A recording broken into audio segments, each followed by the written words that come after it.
somebody's ass. I mean, that's why we're here. That is caught! Left center! Reds win! And this ball is launched.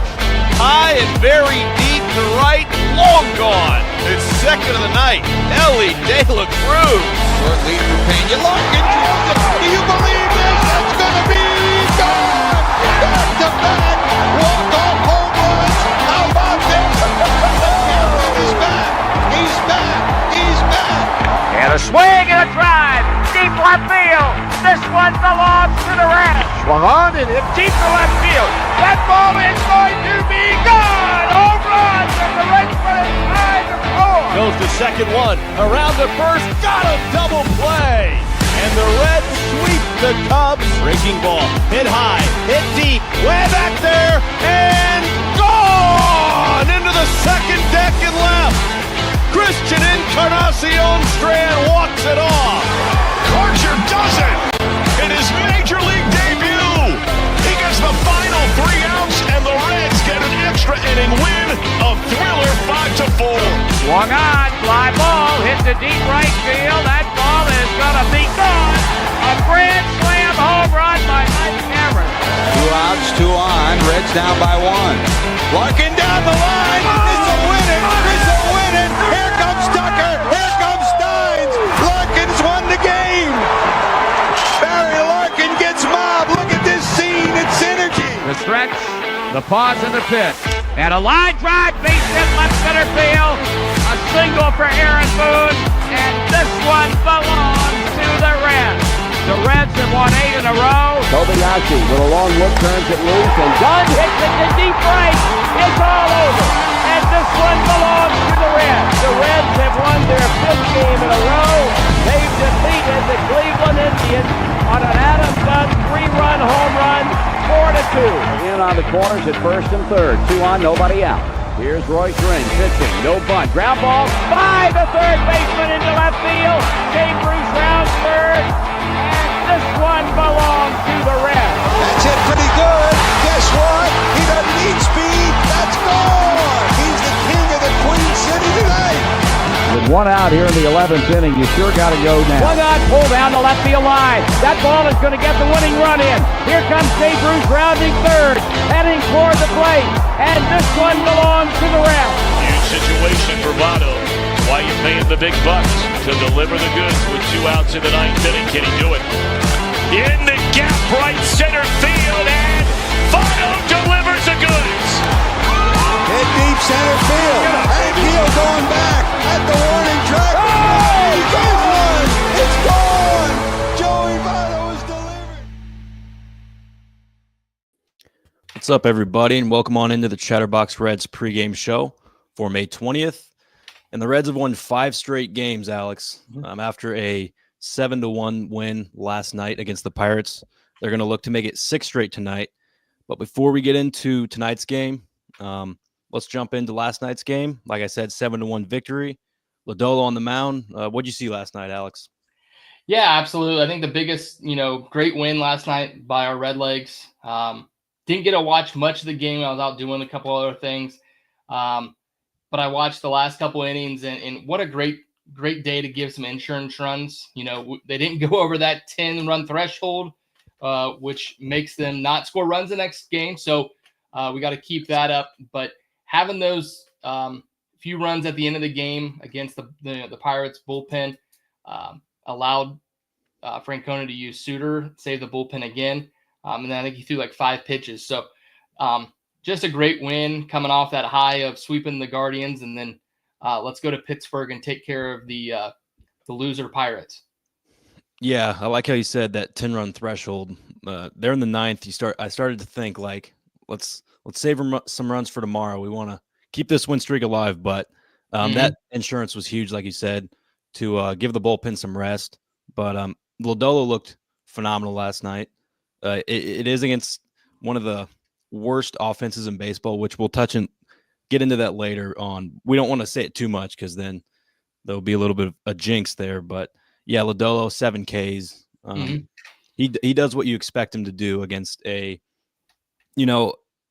less formidable offense than a team like the Cubs who you're going to play this upcoming week. So it's just good to see Lodolo going out there, giving us 6 strong, 7 Ks, limiting the walks, and giving this Reds team a chance to win. And the offense gave them plenty of run support last night.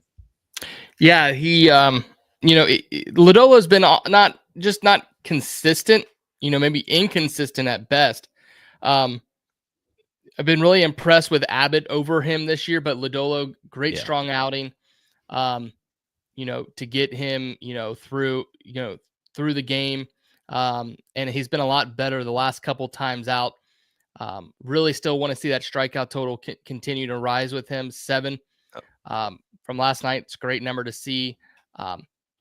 So looking forward to seeing him in the next, I think he would pitch against the Cubs, which we'll talk about here in a few minutes. Yeah. Steering more towards the offense last night, 3 hit nights for both Friedel and Hayes, which is great to see the top of the lineup get some more consistency there. Mm-hmm. Hayes had a couple really hard hit balls on that double he had. It was early in the game, but it was just great swing out of Hayes, stuff you love to see for him. And with a lefty tonight and Bailey Falter, which we'll get into in the lineup, you'd hope to see him do that again. And then Friedel continuing to get on base a lot. We've seen or the Francona wants his leadoff guy to get on base, less power, which a lot of people might disagree with, but he's doing both right now, and he's getting on base a lot. 3 hits. He's also drawn a lot of walks, so it's just great to see some of those guys at the top of the lineup finally start to get some good results. Yeah, we've talked about it a few weeks ago and earlier in the season when the offense was really, really struggling there, is you really just need 2 or 3 guys to really keep the ball rolling. So you have a 3-hit night from Friedel and Hayes. I think Elly had at least a double last night, maybe a second hit. And you just kind of keeping this ball rolling a little bit down it. I know Benson squeezed in a hit last night as well, late in the game. But just having 2 to 3 guys who are hitting, getting 2 hits plus a game, and then, let's fill in the blanks, the rest of the lineup. I mean, let's be honest. If you're getting 1 hit a game, or I guess 1 hit if you're having 3 at bats, we know we most get more than 3 at bats. But a 300 hitter is a Hall of Famer. If you have 4 at bats and you're getting 2 hits a night, well, that's 250. 1 hit a night at 4 at bats, that's 250. Sprinkling a couple 2 hits a night, 3 hits a night. That's what we're looking for. Yeah, and you mentioned Will Benson, who's been the hottest hitter for the Reds, and also in the National League winning Player of the Week on the offensive side. Not in the lineup tonight because of a lefty. And absolutely. Also, shocking, there's no Hines, which is kind of the right-handed counterpart of Benson, which we're going to get into a little bit later when we talk about the lineup. But looking at the pitching matchup tonight, we've got Nick Martinez on the bump, who came off his best outing of the year against the White Sox last time out, versus Bailey Falter, left-handed pitcher for the Pirates. He's got a 4.02 ERA. Falter's a high fastball guy. 40% of the time he uses that fastball. Sits low 90s. But you're going to, like I said, you're going to see a lot of fastballs out of Falter. And, the Reds have struggled a lot against lefties this year, but you'd like to see with this win streak can kind of, get the confidence up. Yep. Being is contagious. Scoring runs is contagious. And hopefully they can get, 3 or 4 runs off of Falter tonight and hope for a good outing out of Martinez again. Yeah, absolutely. Bailey Falter, already had 1 start against the Reds. I think overall this year he's pitched fairly well. The 1 start against the Reds was the Apple TV game, and I think the guy gave up like 4 walks in the first inning. Yeah. It was that wild game where the Reds scored 4 or 5 runs in the first, and then that was it. And I think the catcher threw the ball down the third baseline and hit it, the mask hit his hand. Yeah. Absolutely wild. So maybe we get that lucky again. I think what it comes down to, and this I think maybe segue into the lineup, Sam, is we talked about early in the season. You can't put the whole lineup on Elly's shoulders. You can't put the whole lineup on McLean's shoulders. It's too big of a role for them right now. Well, I'll tell you tonight, this game sits on the shoulders of Spencer Steer and Tyler Stevenson. Mm-hmm. They both are hitting over 500 against Bailey Falter. Both have home runs against Bailey Falter. And when the Reds face a lefty, we need the righty mashers to mash, or it's just not going to work. Obviously, McLean falls in that. Connor Joe, another hitter. Revenge tour, Connor Joe against the former Pirate. I'm looking for these right-handers to take care of business tonight. Yeah, that stuck out to me. Both of those guys hitting over 500 against Falter in a decent sample size. I believe Steer has 14 at bats and Stevenson 15. But the thing that sticks out to me in this lineup is that 4 through Hayes, Steer, Stevenson, Trevino, McLean. It seems like that's kind of the strong part of the lineup against the lefty, especially if Stevenson and Steer continue to see Falter well. I'd look in for them hitting back to back. You'd love to see them continue that success. But Hayes, Steer, Stevenson, that seems like the anchor of this lineup tonight against a lefty pitcher. And,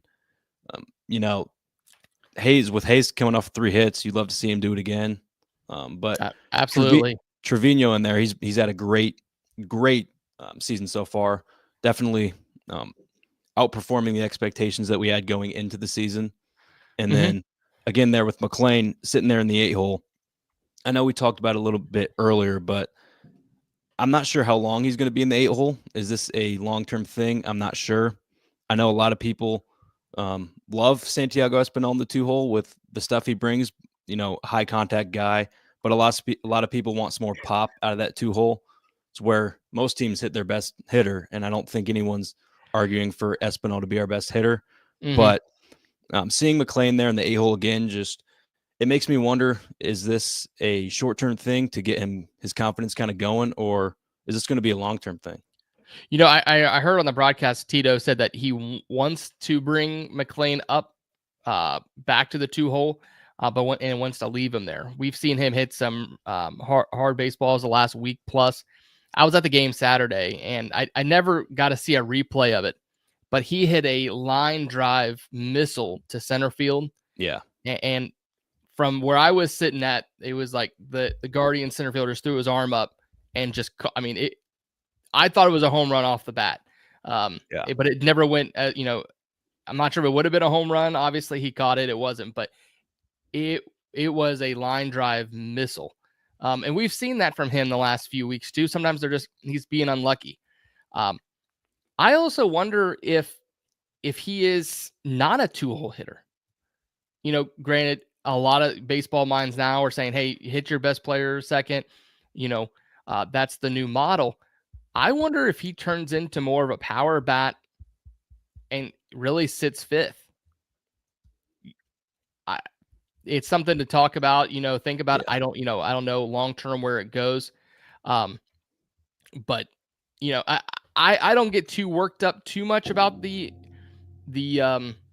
at-bats.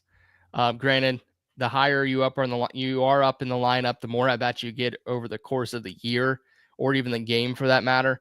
But if everyone's doing their job, we're not going to be sweating. And the pitching's done great all year. If everyone's doing their job and hitting throughout the lineup, it's not going to matter because hopefully we're up a couple runs in the 9th anyway. 100%. Only time will tell. Obviously, Francona's, we'll see what he does here, but steering back into the pitching matchup a little bit, we skipped over Martinez, and I think that we should definitely talk about, his last time out, best outing of the year for sure. Maybe the best we've seen, at least a stat line wise for the Reds. 7 innings pitched, 2 hits and 0 earned runs.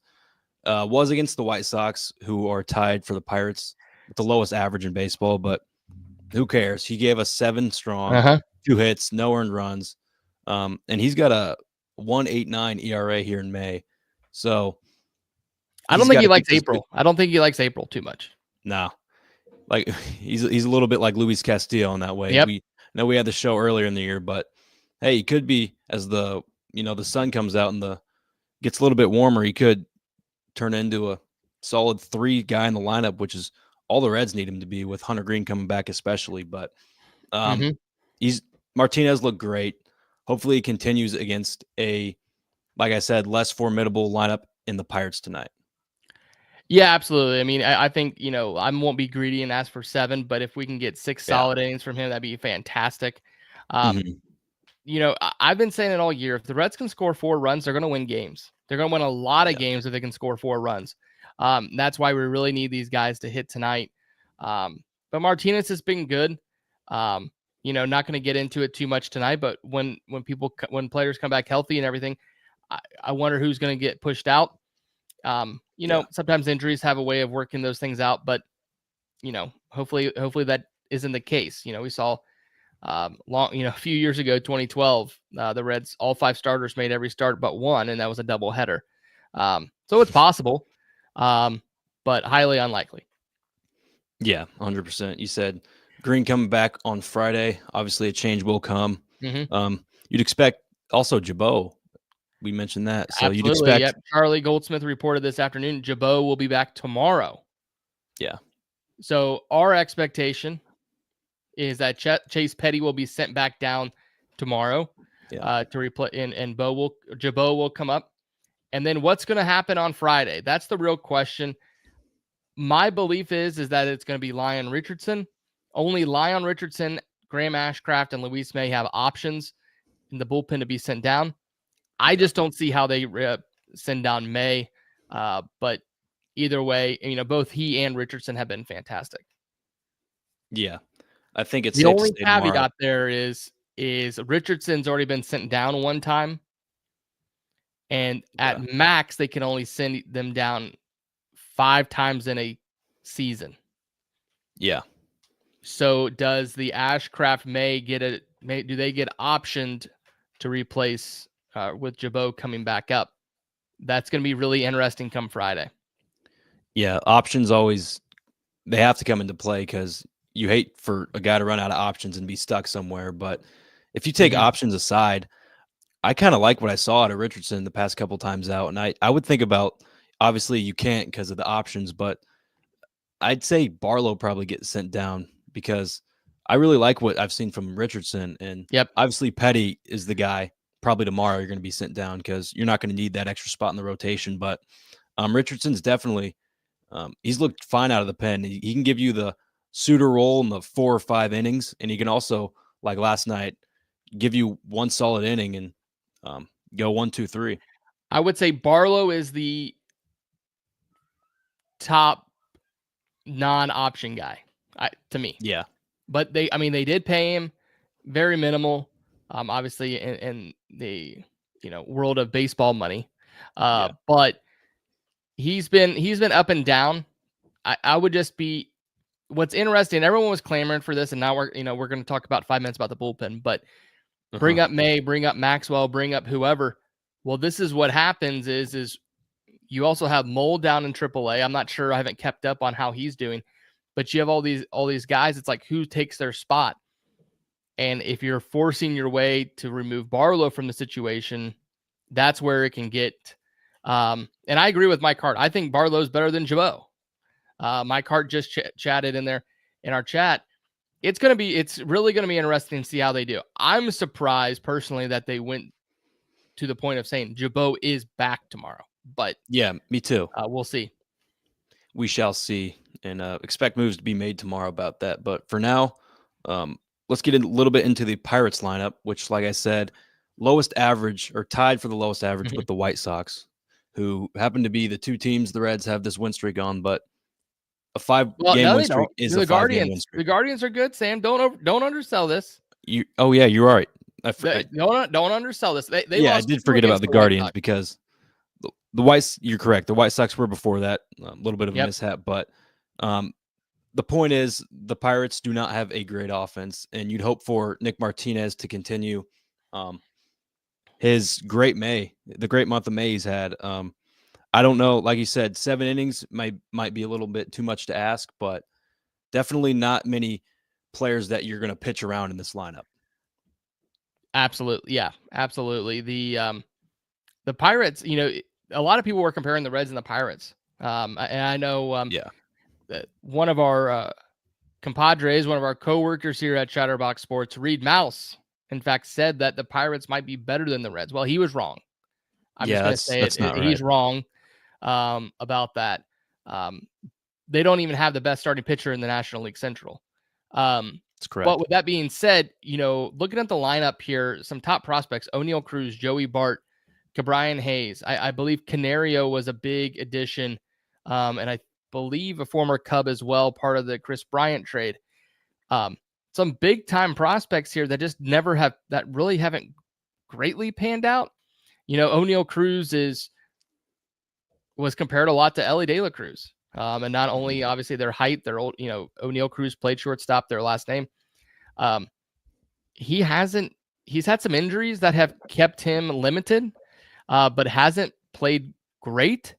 And then really the only guy in this lineup who scares me is Andrew McCutchen from 2013 PTSD and Brian Reynolds. Yeah. So Andrew McCutchen is pretty much washed. But now he's going to hit a home run.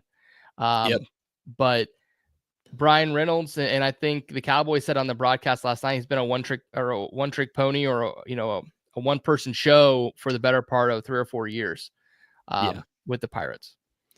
With how poorly they've performed offensively, it does scare me a little bit, just because it seems like no better team than the Reds to, for the Pirates to score 11 runs. O'Neill Cruz hits for the cycle, McCutchen. Another thing too, I don't think we talk about so much, and everyone in baseball these days, fan shows like ours, and just baseball in general, is just talk about the numbers. We didn't really touch on it. You and I didn't. They fired their manager. Yeah. Earlier this year, and they've really been in not a free fall since then. But I saw the interview with Paul Skeens, and I'm going to paraphrase what he says. Basically, it sounds like someone has to be held accountable. Mm-hmm. And I think there's a lot more going on in that clubhouse than what obviously we hear, but the results are on the field. They're just not playing great. They are not playing good at all. And hopefully it continues tonight.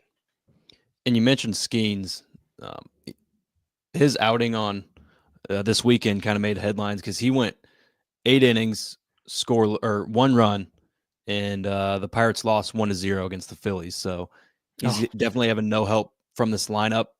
And like I said, we keep talking about how poorly they're going to play. So obviously they're going to shell Nick Martinez tonight. But yeah, there's just not much in this lineup that you're going to be scared of. Brian Reynolds has been the guy over the past 5 or so years, but he's been really, really cold this year. So they don't have overall, many guys. I mean, O'Neill Cruz was like their prize guy. Yeah, absolutely was their prize guy, and he has just not lived up to expectations. Not at all. The one player on their team who I would really like, and I'm sure Reds fans would hate him actually. I would not love to trade for him. I don't think we have room for him. But Ke'Bryan Hayes has always piqued my interest. Yeah, especially early in his career. But he plays a Gold Glove defense. Yeah, he can definitely pick it at third, but they have him hitting 7th in here in this lineup. So yeah, I don't think his bat is too. He signed a long-term deal, same a few years back, and it's not over. It's not excessive by any means, but he's not lived up to it. Either. All right. So to wrap this anything up, else? You got anything else, Sam? You got any? You've been out a couple weeks. Anything stand out to you the last couple weeks watching Reds baseball that you want to share with the thousands upon thousands of listeners we have? Throughout the past couple weeks, maybe not so much, but the last thing in this lineup that kind of sticks out to me is the whole Connor Joe, Reese Hines. I know a lot of people want Hines in this lineup. It's with the way the lineup is, it's either one or the other, because I think you got to have Steer in this lineup with his success against Falter, and obviously his success. You'd like to see him succeed against a lefty, but what's your thoughts kind of just on the Connor Joe versus Reese Hines? While we were just starting, I pulled this up, and I don't know how much this matters, And I don't know, maybe this is a thought process, but number one, Connor Joe has played in PNC Park before. Yeah. A lot. So that is, I'm sure, plays a piece of this. So everyone knows that the biggest ballpark in Major League Baseball is Coors Field. Their center field is out there is 415, but not only that, their field square foot is they have 121,000 square feet of field. PNC Park is in the top 10 or so of stadiums. I wonder if this is a defensive play, not having Hines in the outfield. Great American Ballpark is in the bottom 10. I'm not saying that Connor Joe's a Gold Glover. Don't, misquote me by any means. But, you see that Friedel's in center, obviously a lefty on lefty, but you got to do what you got to do. He's got to play center. And then Connor Joe, hey, you've played PNC before. That right field has that weird wall. Yeah. We need the defense there. And then on the other hand it also relates to Tyler Stevenson and Trevino for this lineup as well, because, hey, we want Trevino to catch Martinez. On the other hand, Stevenson has 2 home runs and batting 500 against Falter. So we have to have him in the lineup. He's DH. So I think there's just a lot of strings that are being pulled. And different things connect. You got to pull one, it connects to the other one. So it doesn't get me worked up too much, but on Saturday we saw it, and like I said, I was there in person on Saturday, and Rhys Hines, he can hit a home run any given day. Yeah. So that's nice, but how much is his defense possibly play into that? And he's playing center field. He was playing center field in Louisville. Mm-hmm. And he's also been working at first lately. Exactly. Yep. That's right. You're not going to see him play first anytime soon, I don't think, but I would think not. I would think not. But what's interesting is he and Steer. Now, granted, Steer's been a little off this year. Hopefully he can, get out of that. But Hines is going to be here for a while. But when you have a lot of players that are similar, right? Maybe you give some on defense, in a Hines situation, but you're like, hey, he can hit the ball out of the ballpark. Where Connor Joe's like, hey, I like the defense. He's comfortable in that position. We won't, we'll give up the power for the night. So there's a lot of give and take. And I think John's posted here too. Optimistic John. Spencer Steer has been playing a heck of a first base. He has. There's been a couple plays where it's a lefty has killed the ball down the line, and he's made just incredible picks at first. And he's been fantastic. And not to go down, now we're going down like, total just off topic, but the years of power hitting Joey Votto, Ryan Howard, Pujols, Adrian Gonzalez, Mark Teixeira type first baseman, they're gone. Mm-hmm. How many first basemen are we seeing that are in the mold of Steer size-wise or power-wise, hitting 15, 20 bombs, not 30, 40? So I'm not surprised. Steer does need to, hit a little better, but I think a lot of his value is going to come from games like tonight. So I'm going to predict right now, Spencer Steer's hitting a home run. Yes. And he's been hitting a little bit better. I know it's an extremely low bar, but just seeing his average go over the 200 line it's a solid sign to see, because, he was sitting there at low 110s. And for one of your guys, one of your core pieces to be doing that, he just became unplayable there for a second, but he kind of fought through it. Yep. Yeah. And he was put in a bad situation. I mean, honestly, Will Benson should have been up here probably opening day. He should have been on the IL. Everyone's been talking about it with how good Benson's been playing lately. The Reds had a plan with him. And, when it comes down to it, when he was sent down to AAA, I think he and Marte and even Hines to a certain degree, and maybe they do it with Steer. It's not about the result. It's not about the wins down in AAA. It's not about necessarily the results either. It's just about the process of changing something, correcting your stance, correcting where he's holding his hands at, working through those at bats, and seeing how eventually everything will turn out with the coach's help and everything throughout the system. So I think they did that with Benson. They just didn't want to do it up in the major league level. And at least for the last week, it's paid dividends. It has. It definitely has in a big way. All right, Alex, I know you have a little piece on us to end the show here. Yeah, so we got a few people listening here. We'd like to have some interaction with the chat here. So I do have a who am I trivia type question tonight. I will start here with the first clue. I'm a former Pirate who was claimed off waivers from the Boston Red Sox in 2003. The second clue here is I also played for the Reds in 2017 at the age of 40. Who am I? I'll give everyone a second here in the chat to chime in and see if we, right off the rip,